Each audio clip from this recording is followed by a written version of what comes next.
Hi, excited to be here. We'll talk now about really cool stuff about AR apps and how we can build it with React Native.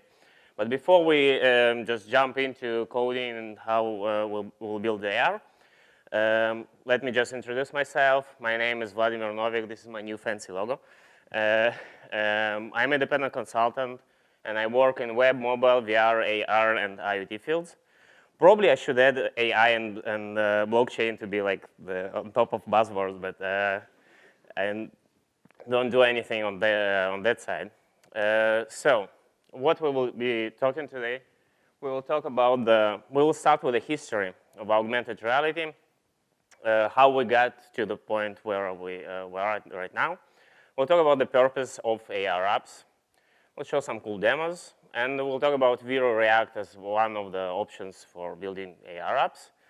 And we actually will talk about a little bit of science behind developing for AR and 3D in general. So what is augmented reality? So it's not like holograms like this, but it's more like having some sort of glasses or having our devices and basically an overlay, digital overlay on a physical world. It can get beyond beyond pictures. It can get to our senses, to haptic feedback, to various stuff. So how everything began, and yeah, the last one, we are not there yet. We're like on the third person, but eventually we will get to the last one in several years, I hope. So it started in the beginning of the last century when there was a novel called Character Marker, and then there was the first introduction of AR as a concept. 50 years later, the first machine was built where you need to put your head on inside, like it's a huge like arcade machine that instead of a monitor, you just stick your head inside. It worked also for VR. At 68, there was Sword of Damocles, and it actually was the first head-mounted display with tracking. But it was so heavy, they had a crane to hang this stuff on your head. So if the crane breaks, you die. So at 82, there was AR for weather broadcasters. Well, till 90s, there was no such term as AR in general. There were all concepts, there were like ideas, but the actual term was born at 90s, and it was invented by Tom Codell. And then it just began the whole AR revolution. It started with like virtual fixtures. It's kind of a machine. You will see pictures in a bit, how it looks like. Then in 96, well, there is a concept of markers in AR. When you scan something like a marker of sorts, you have 3D model on top of this. So the idea of this and the first implementation of markers was born at 96. It was called cybercode. In 98, NASA developed their first AR dashboard for X38. 99, there was iTap wearable that served as a prototype and progressed later on to Google Glass in 2012. Commercial-wise, 2008, there was the first introduction of AR for commercial purposes by BMW. Before that, it was more research-oriented or like military, like for NASA and stuff like that. 2010 was Kinect. Then Google Glass, and right now, like recent years, like several years ago, there was Microsoft HoloLens.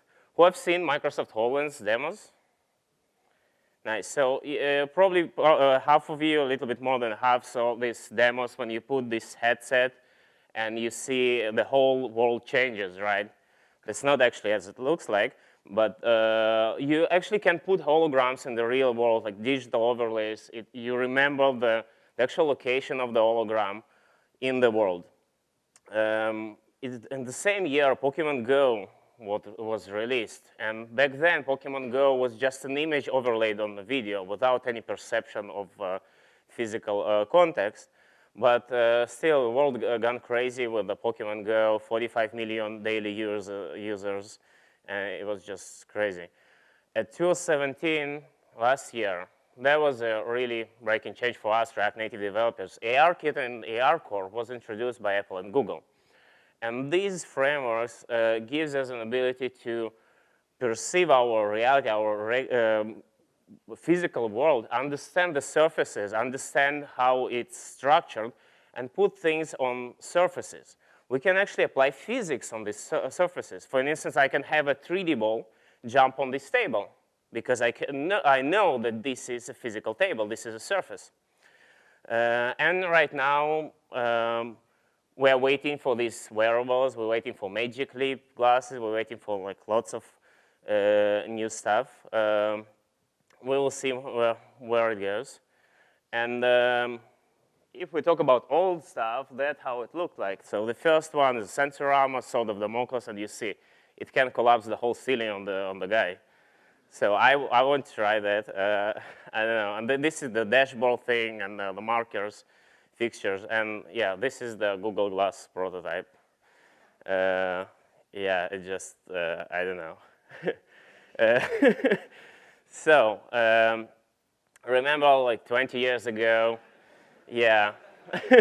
Don't sit near your TV. Yeah, right now we have it on our faces, and yeah, everything is fine, right? Yeah, and we get to the point then when 30 years old talk about love of their life, and we're searching for Pokemons. Makes sense. So the main question is why AR? Well, not only because we want like our paintings to react to stuff that we do. Actually, there are lots of applications for AR. We can use it in retail. It's actually really successful in retail. We can preview products. We can get deals based on physical markers. Walking in the store, we can see a deal for like 50% off on something or stuff like that. We can get additional info on products. We can share products images. We are all social right now. We have like a bunch of social experiences, social apps, social networks. So we can share this 3D object, these models in the real world with our friends and potentially make them like buy this product. So yeah, it's all about ads in the end, right? We have AR games. Which are really cool because you interact with the digital world, but you can use the physical environment. It's much more addictive because you don't perceive it as you're into the game near your computer or headset or whatever. You in the real world, and you have like these digital characters, monsters, or whatever, and you just interact with them. Social sharing again, and you can explore physical world with digital overlay. Well, it can get really problematic. We all knew those things that went with Pokemon Go, and people got into different places they're not supposed to go into and got injured. So we need to be like careful about that too. So AR is used already for manufacturing. We can get valuable information on the detail of machine we're building without any distraction. Instead of looking at the code of the machine and looking at the manual how it's supposed to look like, we can get a 3D model of machine part and interact with it. We can get instructional videos. If we didn't do our homework and we are bad technicians, we can just like, okay, let me just check how it works. We can use various set of tools. Right now, for example, you can download apps which lets you just measure your room. So you want to know dimensions of your room, you can just measure it with AR. Location-based AR is really popular. You walk on the street, you just open your phone, you look at the sign, and you see like some info or like if a restaurant nearby or stuff like that. And again, you can get information based on physical context. You can display various markers for location info and data, and eventually it helps users and again ads. So yeah, at some point you remember the picture with the like history of AR and the guy walking with the glasses. We all will be walking with the glasses between hanging out their heads. So the question and the main purpose of the talk, how we can get started with React Native with AR and React Native. So there are various libraries for AR that leverages AR and the ARCore. There are wrappers, but they kind of a little bit experimental. Some of them, like React Native ARCore is a little bit experimental. React Native ARKit does support everything. There is Unity 3D and Unreal gaming engines. Makes sense to create AR games with like heavy lifting, like 3D model interaction there, but we want to create apps, right? So we heard about React 360. It was called React VR back then, but it's VR. It's not what we're looking for. And there is Vero React. And these guys did an amazing job, and they actually gold sponsor of this conference, and their booth is over there. So yeah, these guys. So what does Vero React gives you? We have real-world 3D tracking. We can detect plane surfaces. It has its own powerful native renderer that renders an image, and it leverages both AR and ARCore, so ARKit and ARCore. So you can use on both Android and iOS. You can recognize images, recognize markers. You can create various physical world, real-world effects. You can do physics, animations, particle effects, stuff like that. To get started with this, you simply go to the website, you install React Vero CLI. On the website, you get the API key, and you init your app. So the basic anatomy of the app looks like this. We have the AR scene. We have a bunch of components. We have the scene, we have the light, we have text hanging out there. We have plane selectors. We can select various planes. And let's see it in action, how it looks like. I hope it will work.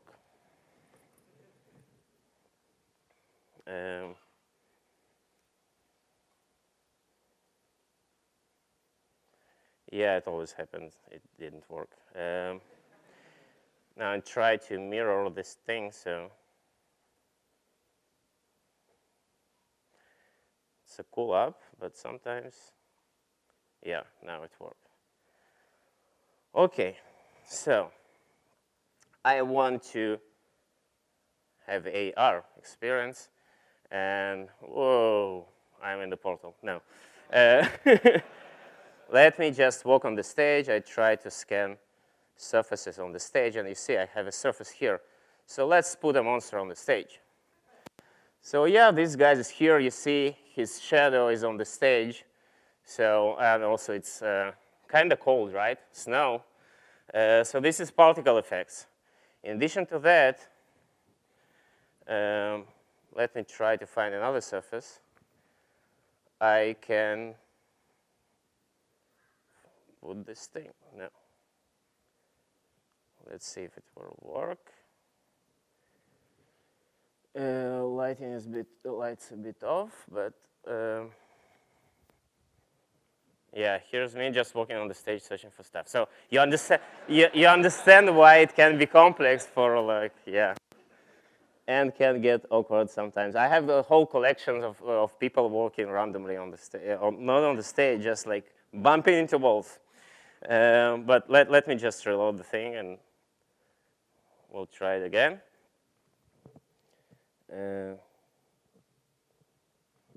Yeah, hello. And let's do another surface. Yeah, so this is a portal. And I hope I won't get stuck inside, but let's do it. Hey, hoppa. I'm in the portal. And here you see I have the real world up there. Yeah. Hey there. So I'll get back until it closes and leave me in the virtual world. And Let's scan another surface. And this is just dancing model. Yeah, oops, got through the portal, sorry. Better go around that, right? Yeah, I don't want to get stuck there. So you got the idea, it's cool, right? Now I need to find my mouse. Let's just close this thing. And yeah, after the talk, everything will be open source, so you can just check the code. So AR is cool, right? You understand why it's addictive. You can get stuck inside for like, if the portal closes, that's the end. You are there, you cannot get out. So let's talk about how it's built, right? Let's check this out. For example, the code I showed you, you probably have seen a bunch of like numbers here, and it looks a little bit weird-ish. So we're working with 3D. So we have coordinate system, and it's called right-handed coordinate system. Why it is, and you can just memorize the x's, y, and the x and z, but there is a better solution. Why it's right-handed? Because if you take right hand, you point it at yourself. This is y, this is x, this is z. Meaning, if I want to put something in front of me, I put it on minus z, and y and x respectively. So positive z behind the viewer. It's an important thing. Directions changed with applied rotation component. You rotation probe. So you apply rotation, you can get like minus 90 degrees on x-axis. To determine positive or negative rotation, like how do you know how we rotate? There's a thumb rule. So you just hold your hand like that, and this is the positive rotation. So coordinates are pretty much, we understood the coordinates, but we have lights and materials. And you've probably seen in the code there's ambient light. There are a bunch of other lights. And who have done 3D development ever? Nice. So for some of you, this will be like to recall like the basics of 3D development. For some of you, it will be new. So what is light and material? There are 4 types of light. There is ambient light, basically a light that surrounds us. Directional light, you can say sun is directional light. Point light, or for, the component is zero ambient light. For ambient, directional is zero directional light. For spotlight, there is zero spotlight component. And for point lights is also called omni-light. There is zero omni-light component. So when you deal with 3D models, you need to light them up with these types of lights. And 3D models are not enough. We need textures. So textures, Vero supports different modes. Supports regular mode, it supports PBR modes, which is physical-based rendering. It's a little bit different concept, having more textures than, and having an object looks more real, more realistic. But let's talk about the regular one. So we had that guy that danced over there. So his face looks weird here, because this is the diffuse texture. So it's flat textures that gives color and the whole like idea how the model will look like. And it's called diffuse texture. We have a specular texture, which means it's basically how shiny an object is. And we have normal texture, normal map. Sometimes we have a mesh when lights hit the mesh. We want to get that idea of depth of the model, but we don't want to create like complex model in 3D program. We want just, for example, we want to create cube and make it look like a brick wall. So we don't create each brick separately. We just apply regular diffuse map, diffuse texture, and apply normal map to give this idea of bumpy surface. 3D models in VRR, yeah, it's kind of combining memes in 3D without texture though. So you can get OBJ files, and you can specify what textures they use as PNGs. You can use VRX files, which are, for some of you that used 3D modeling and 3D development in general, sounds kind of familiar, because we know there is FBX format. So with VRX, you basically import FBX model that you can get from various places. And you basically transform this model by running this script. And you get your model with the textures. You can load it, and like monster, for example, and like monster, but basically everything, like monster, the portal frame, and the dancing person over there. He also it was also modeled in FBX, transformed with VRX, and you've seen this on the stage. There is also a new format, GLTF, which is essentially it's a JSON file specifying materials and basic data. Then it links to bin files specifying things like animations, keyframes, stuff like that. And there is PNG part, which are textures. In terms of code, it looks like this. So we have Vero ambient light. We specify the color. We can specify intensity. So ambient light comes from every direction, so we don't have directional information on the light itself. On directional light, we can specify, we actually need to specify the direction where it comes from.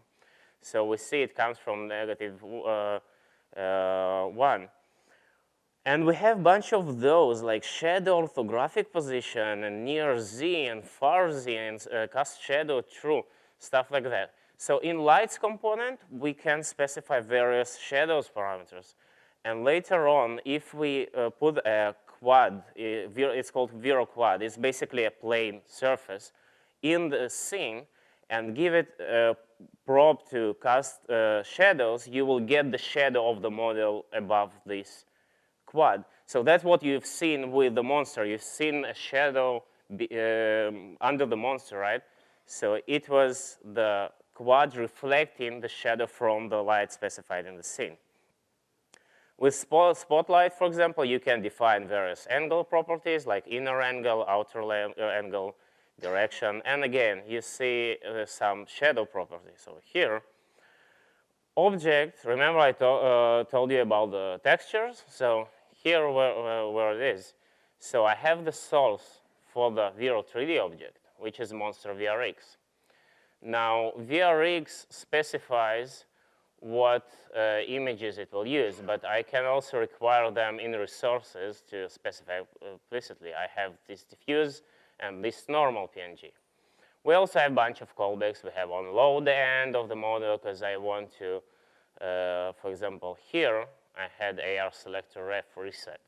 Why I did that? Because when model was presented on the selected plane, I want the selection plane to reset and give me the ability to place another object and another object and another object. That's the quad I told you about. You see you have AR shadow receiver. This probe basically gives you an ability to receive shadows. Well, it's self-descriptive, kind of. And quad also always vertical, so you need to transform it to -90 to be on the ground. In terms of material, we can also create materials. Now, with materials, we specify separately from our component. We call Vero materials.create materials.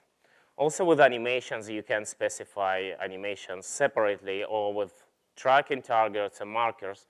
There are a set of APIs that you specify not inside the component itself, but outside, and then just use in the component. Like here, for example, I specify that I have ground material. Later on in my component, when I render something, I can specify that my material is ground, just passing a string, ground. And it will know that it needs to search through the materials directory of of an application and apply specified material. So we have various shiny sprays and diffuse color. Again, the regular color. Just treat it as just the color of this thing. And we have lighting model. So we have bling, which sounds kind of weird word. But actually there are 4 various lighting types. If you don't specify anything, it's constant light type. It's this over here. But you see how they are different. Like this is more glossy, kind of. This is like more matte. So you can specify material to be one of those lighting types. And with lights in general, you have various, like with Vero also, you can create VR things. So you can create like lighting environments, and you can go really beyond just the basic materials. Another important thing in AR is detecting planes. You've seen here I have kind of grayish surface that I clicked on, and the monster appeared, or the portal appeared.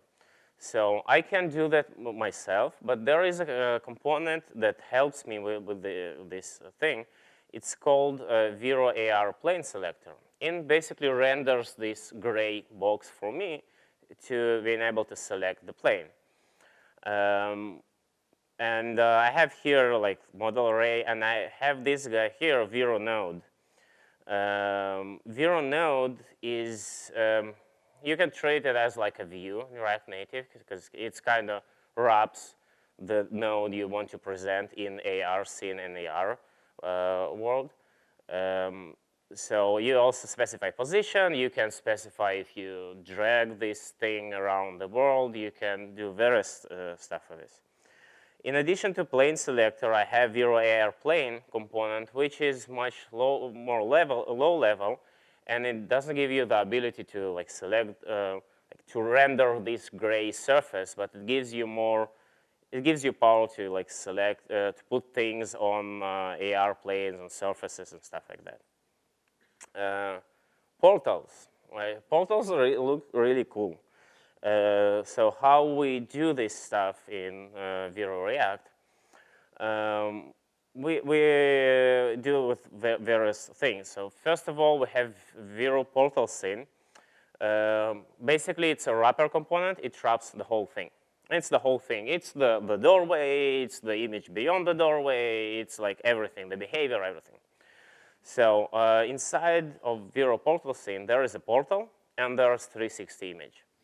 Because with Vero React, you can also do 3D, and this 360 image, this is basically, sorry, you can do VR. With 360 image is basically this VR world beyond the portal, right? The Vero portal, the Vero 3D object is basically a 3D object for the doorway. And the portal component knows when to render which camera on the doorway to show this 360 image or to show the real world camera and stuff like that. So in addition to that, you've seen snow, right? So there was snow coming from the, we don't have sky, but coming from the ceiling.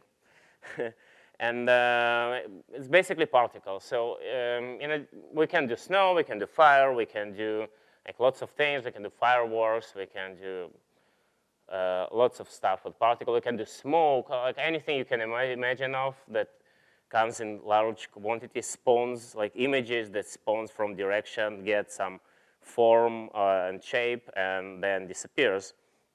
And to do that, we use Vero particle emitter. We position it as regular 3D model with just position, and we have various props on the emitter. We have the duration, how much time will take to spawn the whole thing, and like if we want to loop, we just specify we want to loop. We have the image that we wanted to create every time, like for every particle. So here we have particle snow for every tiny particle of snow that is spawned from this emitter. And you can define the spawn behavior.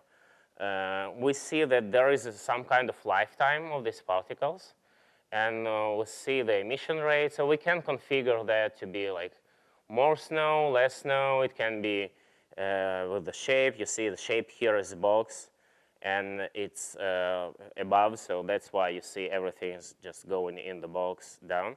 But we can define it as fireworks. It will be sphere, and it will go outside, stuff like that.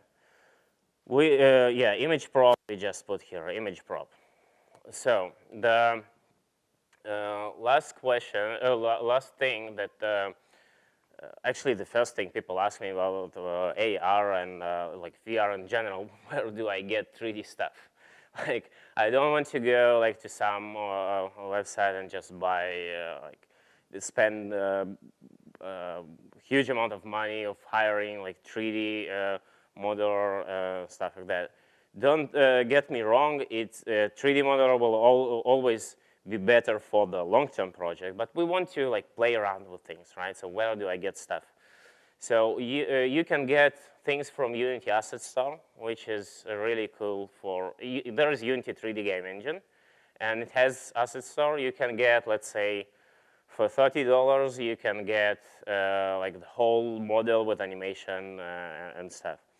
So it will probably take much more for the 3D modeler to create this in terms of time and pricing and stuff.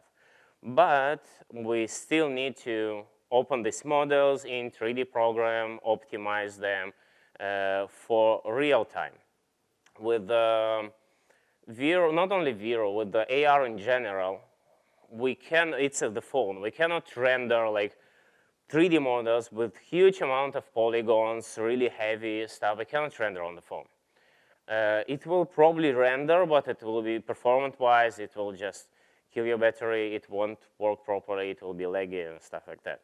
So we need to search for models that are real-time optimized, and they are low polygon, and it's a general rule for developing for mobile phone with 3D. We can, of course, go to TurboSquid. We can search for free models. We can buy models there. We can like basically search for stuff there. On Sketchfab, there's another site we can go. Mixamo. Mixamo is a really cool project by Adobe. And actually, my models were from Mixamo. This is a website you go to. You log in with your Adobe account. And you can choose from set of pre-made characters and both models from this set of characters. And it has lots and lots of animations there. So you can just download models from there. And actually, they work with Vero perfectly. You don't need to optimize anything. So just go there, grab models, put in your app, and just play around with them. Also, it's a really cool website if you just downloaded a model and you want to do an animation. So when you animate 3D stuff, you have sort of 3D rig on the model. So you need to define where a joint of like bones and stuff like that. So with Mixamo, you can do it automatically and apply animations that are out there. So it really speeds up the process. You, of course, can model in Blender, and maybe it sounds like tedious and like we are not 3D modelers, right? At least most of us. And why should we like model in Blender? But as I've told you before, if you take just a cube and you apply premium textures on this cube, you may get to the level of like really good 3D model with low level of polygons and really optimized for mobile. And these textures you can get from various websites I wrote here. And we can get from Substance Source, which is another cool program for painting on 3D. And it has like a Substance Painter, but you can get from Substance Source. It's like a library of premium textures. So the question is when to develop AR apps with Vero. I would say if you want to develop an app, do it with Vero. If you want to develop a game, like the full-blown game with like lots of interaction with 3D models and particles and stuff, and it's not connected to an app in any way, then probably you should go with Unity or Unreal engines like for games, dedicated for games. But most of apps can be built with Vero, and actually, like, you can take any app, and you probably can think of AR experience that you can add to like any app, and it will make your app cooler. Let's just take for an instance, like change React app, right? So there's a AR feature there. If you haven't tried, you should try. It's actually created with Vero, and it's open source, so you can search this. You can go to GitHub, you can get this code, you can look how it looks like, and the same components I showed you here during the talk. So it makes your app really cool, and you can actually get really exciting features in the app, like previewing products and stuff like that. Go out and start building AR apps with React Native and Vero today, or tomorrow, or whenever you have time for that. Yeah, but you definitely should try it, and thanks a lot. It was really a pleasure speaking here, and yeah, thanks.